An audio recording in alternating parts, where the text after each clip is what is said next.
বিগত 15 বছরে দেশের বিভিন্ন বিমানবন্দরের উন্নয়ন কাজের নামে হাজার হাজার কোটি টাকা লুটপাট ও আত্মসাতের অভিযোগে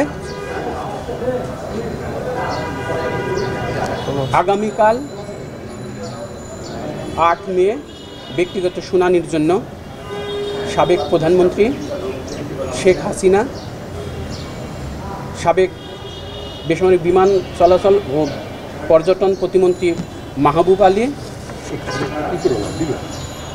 এবং বেসামরিক বিমান চলাচল পর্যটন মন্ত্রণালয়ের সাবেক সচিব, এই 3 জনকে ব্যক্তিগত শুনানির জন্য আগামীকাল দুদকে হাজির হওয়ার অনুরোধ জানিয়ে পত্র প্রেরণ করা হয়েছে। আপনি কিন্তু জিজ্ঞাসাবাদের জন্য তলব করেছেন, কিন্তু সাবেক প্রধানমন্ত্রী শেখ হাসিনা তো বর্তমানে দেশে নেই। সেই ক্ষেত্রে কি তিনি আইনজীবীর মাধ্যমে বা অন্য কোনোভাবে লিখিত বক্তব্য দেওয়ার সুযোগ আছে কিনা? এটা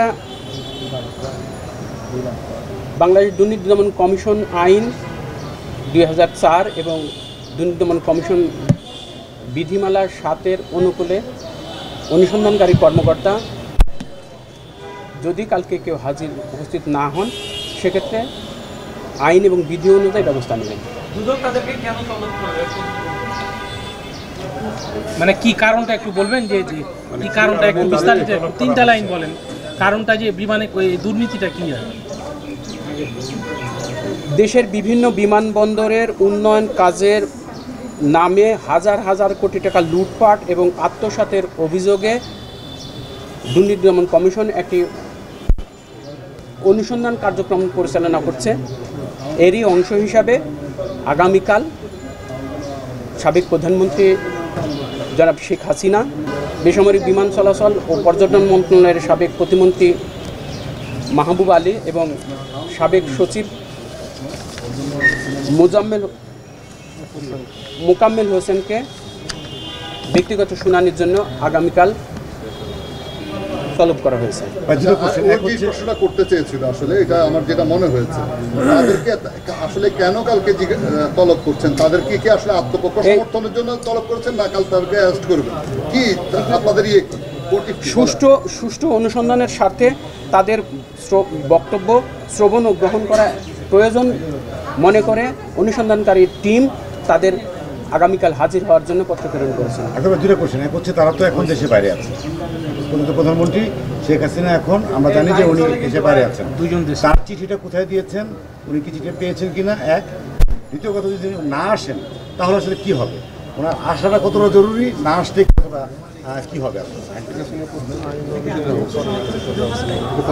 আত্মপক্ষ সমর্থন করার সুযোগ খারাপ ছিল। পত্রটি সাবেক প্রধানমন্ত্রীর বাসভবন 54 সুধা সদন, রোড নম্বর 5, ধানমন্ডি আবাসিক এলাকায় পৌঁছে দেওয়া হয়েছে এবং স্থায়ী ঠিকানা গ্রাম বাড়ি নম্বর 156, ward number 5, post office Tungipara, উপজেলা টুঙ্গিপাড়া, জেলা টুঙ্গিপাড়া, জেলা গোপালগঞ্জ, এই স্থায়ী ঠিকানাও প্রেরণ করা হয়েছে। আমি আগেই বলেছি আপনাদের, দুদকের আইন এবং বিধি অনুযায়ী পরবর্তী প্রয়োজনীয় ব্যবস্থা অনুসন্ধানকারী টিম এই বিষয়ে যাদেরকে তলব করছেন তাদেরকে সুযোগ ছিল তো বক্তব্য প্রচার করা, মানে তাদের আত্মপক্ষ সমর্থনের সেই সুযোগ তাদের বক্তব্য ব্যক্তিগত শুনানির জন্যই মূলত আগামীকাল ডাকা হয়েছে। সেটা কি হবে?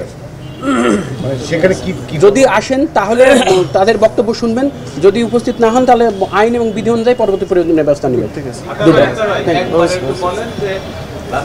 ধানমন্ডির বাসায় ও গোপালগঞ্জের স্থায়ী ঠিকানায় তার চিঠি পাঠানো হয়েছে, একবারে ধানমন্ডির বাসায়। আর কোথায় কোথায় চিঠি পাঠানো হয়েছে? সাবেক প্রধানমন্ত্রীর ধানমন্ডির বাসায় এবং স্থায়ী ঠিকানা গোপালগঞ্জের বাড়িতে পত্র প্রেরণ করা হয়েছে।